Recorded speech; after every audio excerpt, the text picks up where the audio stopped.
안녕하세요. 지난 한 주간도 잘 지냈나요? 우리가 계속해서 지금 요한복음을 보고 있는데 오늘의 본문의 말씀을 보도록 하겠습니다. 오늘은 십자가에 달리신 예수님이고요. 요한복음 19장 17절부터 42절까지의 말씀입니다. 내용이 많기 때문에 그 단락을 좀 나눠보았어요. 요한복음 19장 17절부터 24절까지는 예수님의 십자가 처형에 대한 내용이 나오고요. 25절부터 27절까지는 예수님이 이미 이제 십자가에 달리셨고 십자가에서 사랑하는 제자에게 마리아 어머니를 맡기시는 그런 내용이고요.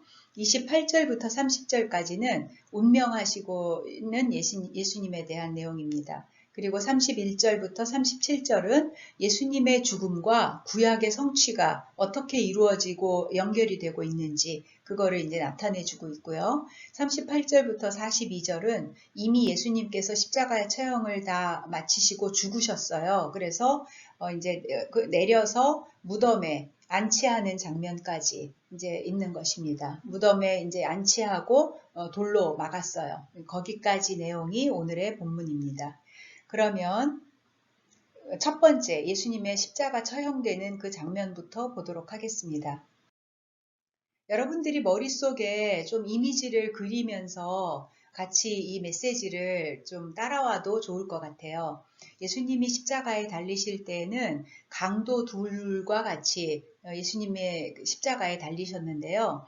그 마가복음 15장 27절에는 강도 둘을 예수와 함께 십자가에 못 박으니 하나는 그의 우편에 하나는 좌편에 있더라라고 되어져 있습니다. 이 말씀과 같이 예수님의 못 박히심은 죄인으로서 그들과 동일하게 취급을 받아서 이루어진 고난이고 죽음이었었어요. 그러니까 창조주이신 예수님으로서는 도저히 있을 수 없는 일인데 이러한 모순이 하나님의 뜻과 계획 속에 있었던 것이고요. 묵묵히 예수님은 그 고난을 받아들이시는 것입니다. 또 예수님의 십자가 위에 쓴 죄패 때문에 빌라도와 유대인이 좀 실랑이를 벌이게 되는데요.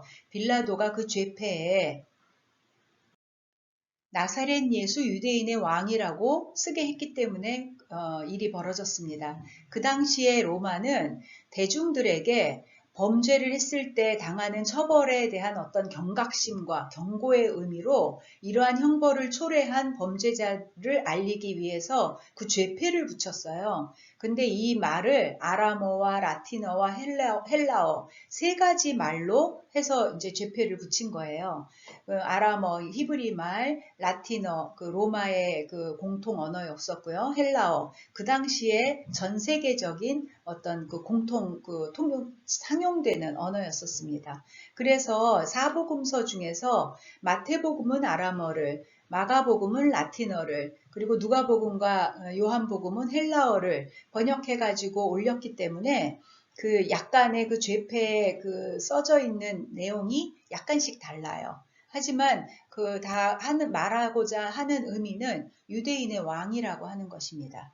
그런데 이 유대인의 왕이라고 하는 이 말이 유대인에게 있어서는 너무 거슬리는 거예요. 왜냐하면 메시아라고 하는 다른 말이 유대인의 왕이라는 말이기 때문에 그렇습니다. 그래서 유대인의 왕이라고 하는 이 말은 정말 너무 최악인 거죠. 유대인으로서는 예수님에게 그런 죄명이 묻는다고 하는 거는 유대인으로서는 너무 최악의 상황인 거예요. 그래서 빌라도에게 자칭 유대인의 왕이라고 써달라고 부탁을 하는 것입니다. 그런데 빌라도가 이 말을 들어주지 않아요. 그 이유는 빌라도는 지난주에 우리가 메시지를 같이 공부했을 때 봤듯이 유대인들에게 예수님을 신문하고 난 다음에 3번이나 예수님이 무죄다라고 선언을 했어요. 그런데 유대인들이 이것을 받아들이지 않고 계속해서 고집을 부렸기 때문에 할 수 없이 예수님을 처형을 하게 된 거잖아요. 그래서 빌라도는 그들의 말을 또 들어주고 싶지 않았던 거예요. 이제 그런 이유가 있었을 거고요. 또 두 번째는 그들이 그렇게 압력을 넣어서 자기가 할 수 없이 판결을 바꾼 것에 대해서 너무 속이 상한 거죠. 분노가 일어나는 거죠.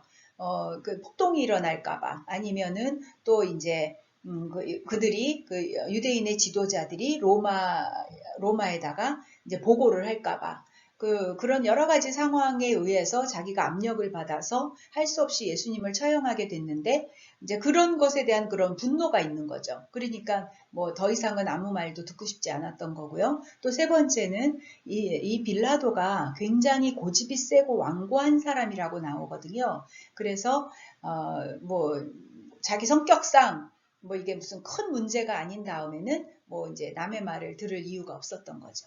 그래서 이제 여러 가지 이유에 의해서 빌라도가 유대인의 말을 들어주지 않아요. 그래서 그냥 나사렛 예수 유대인의 왕이라고 이제 죄패를 붙이게 되는 것입니다.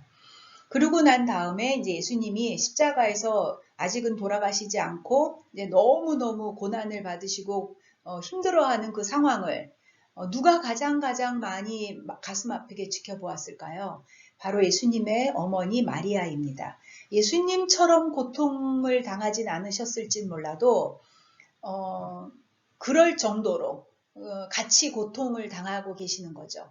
아래서 예수님을 바라보시면서 너무나도 고통당하시는 그 예수님의 어머니의 모습을 보면서 십자가 위에서 고통당하고 계시는 예수님이 자기를 바라보며 고통당하고 있는 어머니를 바라보면서 옆에 있는 그 사랑하는 제자에게 어머니를 맡기는 것입니다. 근데 이때 그 예수님이 어떤 단어를 쓰시냐면 여자여라고 하는 단어를 쓰세요. 공생애를 처음 시작하는 그 요한복음 2장 4절에 가나의 혼인잔치에서도 그때도 이제 여자여라고 하는 그런 표현을 쓰셨는데요. 이 말은 자칫 우리가 그냥 딱 듣기에 너무 무례하고 좀 퉁명스럽게 들릴지는 모르지만 굉장히 정중한 말이라고 하고요. 그리고 또 하나 또 우리가 좀 새겨봐야 되는 그런 부분은 이제는 예수님이 마리아의 아들로서가 아니라 마리아가 앞으로 예수님을 메시아로 받아들여야 되는 그 시점에 있는데 그러니까 예수님이 마리아를 바라보시면서 어떤 모자지간의 어떤 그런 관계보다는 좀 객관화시키는 의미에서 이런 말을 쓰셨을 거라고 추측하기도 합니다. 그래서 요한이 이제 예수님의 사랑하시는 제자라는 얘기가 이제 많은데 많은 학설들이 그렇게 말하고 있는데요. 그래서 이제 요한이 예수님의 어머니 마리아를 그 이후부터 쭉쭉 이제 어머니로 모시고 같이 살게 되는 것입니다. 이렇게 이제 예수님은 마지막까지 당신의 할 일을 이제 하시고 계시는 거고요. 또 이제 그 이후에 요한복음은 이렇게 예수님이 돌아가시는 그 장면이 성경에 어떻게 연결이 되어서 이루어지고 있는 것인지를 보여주고 있습니다. 24절에 내 옷을 나누고 제비를 뽑나이다. 예수님의 옷을 말하는 거죠. 시편의 말씀이고요. 28절 목마르다. 역시 시편의 말씀이고요. 36절 그 뼈가 하나도 꺾이지 아니하리라. 출애굽기, 민수기, 시편에 다 나오는 그런 말씀의 성취입니다. 그리고 37절 그들이 찌른 자를 보리라. 스가랴서의 말씀의 성취입니다. 이렇게 예수님이 바로 우리가 그렇게 원하고 기다리던 그 구약의 말씀에 그 예언되었던 그분이시다라고 하는 그 연결을 요한복음은 하고 있는 것입니다. 그래서 예수님이 그분으로서 우리에게 오셨고 그런 메시아로서 우리에게 오셨고 우리 죄를 담당하셔서 돌아가셨다고 하는 것을 강조하고 있는데요. 예수님이 돌아가셨다고 하는 것을 강조하는 그 이유는 그래야 나중에 이제 예수님의 부활이 의미가 있는 것이기 때문에 연결이 되는 것이기 때문에 그런 것입니다. 요한은 유대인들이나 군병들의 외침이라던가 조롱이라던가 이런 말들을 소개하지 않아요. 예수님이 하나님이시고 메시아임을 강조해야 되기 때문에 강조하는 그런 목적이 요한에게 있기 때문에 예수님이 우리의 죄를 위해서 십자가에 죽으셨다고 하는 것을 강조하기 위해서 다른 부수적인 이야기들은 여기에 담고 있지 않습니다. 그래서 그런 우리의 죄를 짊어지시고 십자가에서 죽으셨다는 것을 확인하기 위한 첫 번째 그것이 무엇이냐 하면 다리를 꺾어요. 그때가 안식일이 가까웠던 때였었기 때문에 시체를 만지면 안식일을 지킬 수 없어서 시체를 만지고 빨리 치워버리고 우리가 깨끗한 몸이 되어야 안식일을 지킬 수 있기 때문에 아직 죽지 않은 그 옆에 있는 강도 2명은 다리를 다 꺾었어요. 그런데 예수님은 다리를 꺾으려고 딱 보니까 이제 이미 돌아가신 거예요. 그래서 다리를 꺾지 않았다라고 나와 있고요. 이제 돌아가신 게 확실하다고 하는 증거 첫 번째고요. 두 번째는 이미 다 돌아가신 거를 확인했지만 또다시 확인합니다. 확인하면서 옆구리를 창으로 찔러요. 그러니까 여기에서 말하는 옆구리는 그 심장이 있는 그 부분일 거라고 이제 다들 추측을 하고 있는데요. 이것을 신학적인 의미로 우리가 받아들이면은 이제 심장을 찔렀을 때 물과 피가 쏟아졌다라고 하는데 이제 여기에서 피는 성만찬을 의미하고요. 여기에서 물은 세례를 의미합니다. 그래서 예수님이 돌아가실 때 그냥 모든 것을 다 쏟아서 내주셨다고 하는 그런 의미가 쏟아내 주셨다고 하는 그런 의미가 됩니다. 그래서 예수님의 완전한 죽음을 말하고 있는 것입니다. 그래서 이제 몇 번에 의해서 다리를 꺾을 때 예수님이 죽은 거를 이제 확인했고, 그래서 다리를 꺾지 않았고, 그래서 이제 구약의 말씀이 성취된 거죠. 아무것도 뼈가 꺾이지 않았다고 하는 이제 예언의 말씀이 성취된 것이고요. 그렇지만 그래도 죽은 거를 확인해야 되니까 옆구리를 찔렀어요. 그래서 예수님이 이제 확실하게 돌아가신 것입니다. 그때 예수님께서 죽으심을 몇 번이나 확인을 한 상태에서 여기에서 예수님을 이제 내려서 장사를 지내야 하는데 그거를 이제 한 사람들이 나와요. 그 2사람이 누구냐 하면 아리마대 요셉과 니고데모입니다. 유대인이 무서워서 숨어 있었던 아리마대 요셉이 예수님의 죽음을 보고 변화를 받았어요. 그래서 용기를 내서 빌라도에게 가서 예수님의 시체를 요구하게 됩니다. 이렇게 이제 예수님의 시체를 요구하고 예수님의 죽은 그 몸을 빌라도에게서 받아서 예수님의 몸을 씻기고 자기의 새 무덤에 예수님을 장사하게 되는 거죠.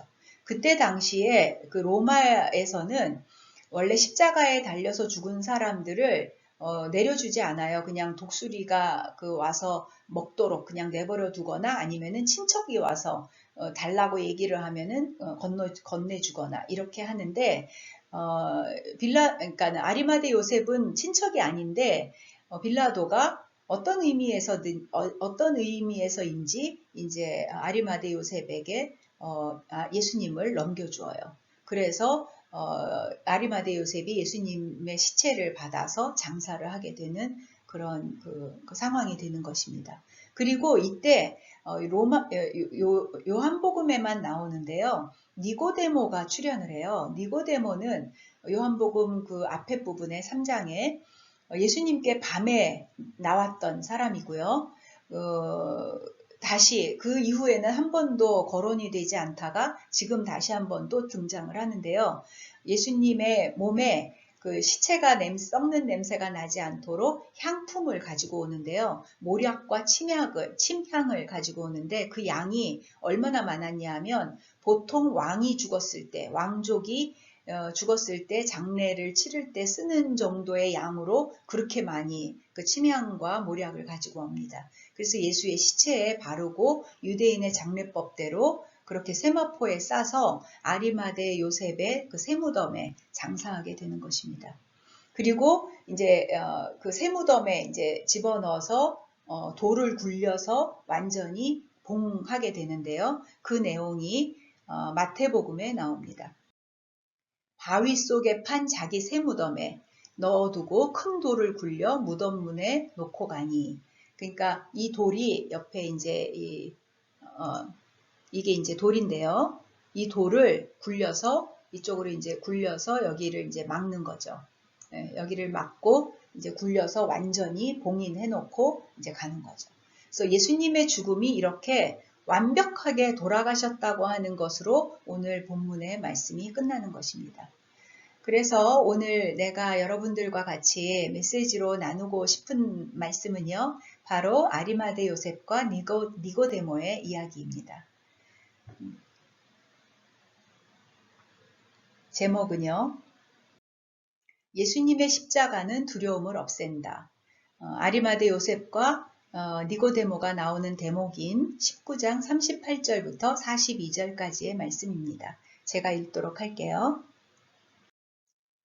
아리마대 사람 요셉은 예수의 제자이나 유대인이 두려워 그것을 숨기더니 이 일 후에 빌라도에게 예수의 시체를 가져가기를 구하매 빌라도가 허락하는지라 이에 가서 예수의 시체를 가져가니라.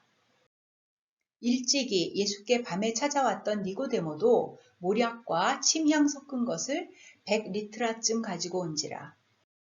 이에 예수의 시체를 가져다가 유대인의 장례법대로 그 향품과 함께 세마포로 쌌더라. 예수께서 십자가에 못 박히신 곳에 동산이 있고 동산 안에 아직 사람을 장사한 일이 없는 새 무덤이 있는지라. 이날은 유대인의 준비일이요 또 무덤이 가까운 고로 예수를 거기 두니라. 아멘. 여기까지의 오늘 본문의 말씀이에요. 이제 예수님께서 십자가의 고통 속에서 운명을 하셨는데요.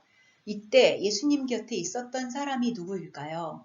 예수님의 제자들은 그때 예수님의 곁에 없었어요. 그렇게 주님을 사랑하고 따라다녔던 제자들은 그때 예수님의 옆에 있지 않았습니다. 시체를 치워야겠는데요. 제자들이 여기에 전혀 나타나지 않는 것입니다. 그런데 이때 전혀 생각하지 못한 사람이 나타나는데요. 그 사람들이 바로 아리마대 요셉과 니고데모입니다. 그러면 아리마대 요셉은 어떤 사람인지 조금 더 살펴볼게요. 아리마대 요셉은요. 산헤드린의 멤버였고요. 하나님의 나라를 바라보았던 그런 그 경건한 사람이었고요. 그리고 부자였어요. 그리고 네 번째로 예수님에 대한 산헤드린의 입장에 대해서 반대했던 사람이에요. 그리고 예수님의 제자였습니다. 그렇지만 아리마대 요셉은 약간 양면성을 가진 사람이었어요. 그가 가지고 있는 부와 권세와 명예를 예수님 때문에 버릴 수는 없었습니다. 그래서 그는 정치적인 손해가 나는 일은 하지 않는 사람이었었고요. 그래서 조용히 숨어서 나타나지 않고 예수님의 제자로 예수님을 믿었던 사람이었던 것입니다. 그런데 예수님이 그렇게 고통을 당하고 피와 물을 다 쏟으시고 죽으시는 것을 보고 이 아리마대 요셉이 완전히 바뀐 거예요. 그래서 그는 유대인들의 지도자들의 거짓과 악함을 보았고요. 또 상대적으로 예수님의 그런 진실하심과 그 진리와 그 선함을 보았던 거예요. 그래서 진리이신 예수님 안에 있는 것을 느끼고 깨닫고 그 변화를 받게 된 것입니다. 이렇게 변한 아리마대 요셉이 빌라도에게 당당하게 가서 이 시체를 나에게 주시오라고 그렇게 이제 당당하게 요구를 하게 되고요. 예수님의 시체를 가져다가 씻기게 되는 것입니다. 이렇게 예수님의 십자가는 아리마대 요셉의 두려움을 없앴습니다. 그러면 니고데모를 보도록 하겠습니다. 니고데모는요. 밤에 예수님을 찾아갔던 요한복음 3장에 나오는 밤에 예수님을 찾아갔던 사람이고요. 역시 이 사람도 산헤드린 멤버였고 공회원이었어요. 그리고 바리새인들 앞에서 예수님을 온건한 방법으로 변호를 했던 사람이고요. 그리고 예수님의 또한 은밀한 제자였습니다. 그때 그 예수님께 밤에 찾아갔던 그때 아리마대 요셉은 예수님을 확인하기 위해서 밤에 찾아갔는데요. 어떻게 구원을 받을 수 있습니까? 어떻게 하나님의 나라를 볼 수 있습니까? 그러면서 예수님께 물어요. 그때 예수님이 말씀하십니다. 거듭나야 한다고 말씀하세요. 그런데 니고데모는 이 말씀을 이해하지 못했고요. 결국은 예수님을 떠납니다. 그 후에 성경에 니고데모에 대한 얘기는 없어요. 아마도 예수님을 만난 후에 니고데모는 많이 고민했을 것 같고요. 예수님의 소문을 들을수록 기적의 현장을 볼수록 니고데모는 고민하고 기도했을 거라고 생각됩니다. 그러나 마음에 예수님을 따라 말씀을 듣고 싶어도 용기가 나지 않았던 거예요. 그러다가 예수님이 십자가에 못 박혀 죽고 그렇게 억울함을 당하고 처절하게 죽는 것을 보고 십자가의 능력이 니고데모에게 들어온 것입니다. 그렇게 우유부단했던 그가 변해서 대담하게 예수님의 죽음의 현장에 나타난 것입니다. 더 이상 숨지 않고 당당하게 세상에 나온 거예요. 이들은 다 자기의 세상적인 여러 가지 권력과 명예와 칭찬과 인기가 다 망가지는 것이 두려워했던 사람이에요. 그런 그들이 예수님을 붙잡겠다고 결정적인 생각을 하게 된 그 이유는 바로 예수님의 십자가인 것입니다. 그리고 나서 아리마대 요셉이 성경에 기록될 만큼 과감한 행동을 해요. 빌라도 앞에 가서 내가 예수의 시체를 관리하겠소 이렇게 말을 하고는 자기의 새 무덤에 예수님을 안장하는 것입니다. 그리고 또 니고데모도 모략과 침향 섞은 것을 100근쯤 가지고 와서 예수님의 시체에 악취가 나지 않도록 그렇게 사용을 하고요. 그 시체를 가져다가 유대인의 법대로 그렇게 이제 향품을 바르고 세마포를 싸서 그렇게 하는 일을 같이 아리마대 요셉과 함께 돕는 것입니다. 그리고 아리마대와 니고데모는 예수님의 마지막을 잘 마무리하는 데 돕는 데 쓰임받는 사람이 되는 것입니다. 42절에 보면 예수님을 확실하게 예수님의 그 시체의 무덤에 두었다고 되어져 있고요. 마태복음에서도 돌을 굴려서 막았다라고 되어져 있는데요. 이렇게 이제 돌을 굴려서 이제 막은 것입니다. 예수님은 확실하게 돌아가셨는데 그들은 변화를 받은 것입니다. 예수님의 죽음이 능력이 없어서 돌아가신 것이 아니라 예수님의 죽음은 그 자체가 능력이고 파워인 것입니다. 우리가 생각할 때, 많은 사람들이 생각할 때는 죽음은 아무것도 할 수 없기 때문에 능력이 없다라고 생각해요. 그렇지만 예수님의 죽음은 그렇지 않습니다. 우리들의 죽음과 그런 예수님의 죽음은 완전히 차원이 다른 그런 죽음인 것입니다. 예수님은 그저 수명이 다해서 죽은 것도 아니고 죄가 많아서 돌아가신 것도 아니고 우리들의 죄를 짊어지고 죄가 하나도 없으셨지만 돌아가신 것입니다. 그렇기 때문에 그 예수님의 죽음은 능력이고 파워인 것입니다. 그래서 그 예수님의 죽음을 보면서 아리마대 요셉은 변화된 것이고 니고데모도 예수님의 죽음을 보면서 변화를 받은 것입니다. 그렇기 때문에 내 능력이 아닌 예수님의 십자가의 능력으로 우리도 아리마대 요셉과 같이 니고데모와 같이 변화를 받고 능력 있는 힘 있는 그런 세상을 이기는 그런 능력의 삶을 살 수 있게 되는 것입니다. 예수님의 십자가는 두려움을 없앱니다. 십자가로 나아오기 바랍니다. 우리가 하나님을 안 믿는 것이 아니에요. 그런데 그 믿음이 너무 연약하고 약해서 사탄을 대항하여 이길 힘이 없는 것입니다. 또 우리는 성령님을 부인하지 않아요. 그렇지만 성령님의 능력을 제한합니다. 그래서 아리마대가 처음에 그랬었고 또 니고데모가 처음에 그랬던 것처럼 예수님의 십자가를 보기 전까지는 그들은 힘이 없는 그런 그 믿음의 사람들이었지만 예수님의 십자가를 보고 능력과 힘을 얻어서 변화를 받게 된 이후부터는 믿는 것과 행동하는 것이 일치하는 그런 삶을 살게 되는 것입니다. 십자가 사건은 나의 모든 것을 바꿔줘요. 나의 체면과 두려움이 다 사라져버리고 세상과 싸워서 이길 그런 능력과 힘을 얻게 되는 것이고 그런 힘이 생겨나는 것입니다. 아리마대 요셉과 니고데모도 그랬습니다. 그 당시에 그들의 위치는 예수님의 시체를 만지면 안 돼요.